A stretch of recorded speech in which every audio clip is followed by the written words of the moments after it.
Veicina visu vēlēšanas Bet viņš ir procesu. saraksta līderis. Tas ir ierobežo mūsu brīvību, tas nekāda veida nestiprina Latviju, jo es nevaru saprast, kāpēc mana dzimtā valoda uz dotu momentu zem aizlieguma. Kāpēc?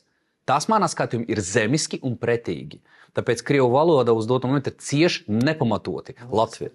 Kā jums šķiet, jūsu izredzes šīs ierobežojumus ietekmē? Mūsu vēlētāji ies balsot un atbalstīs mūsu politisko platformu. Šeit nav nekādas šaubas, bet mēģinājums viņus pazemot un atsist viņam vēlmu piedalīties politiskajos procesos ir acīm redzams. Jo ar šādu pazemojumu viņiem parāda, ka jums balsim nav nekāda spēka. Tas ir ļoti svarīgi šeit saprast. Pazemot daļu pusi no Latvijas iedzīvotājiem, Rīgā, piemēram, lielākā daļa ir krievu valodīgi cilvēki dzīvo.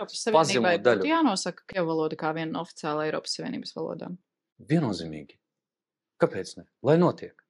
Valodās ir spēks. Valodās ir spēks.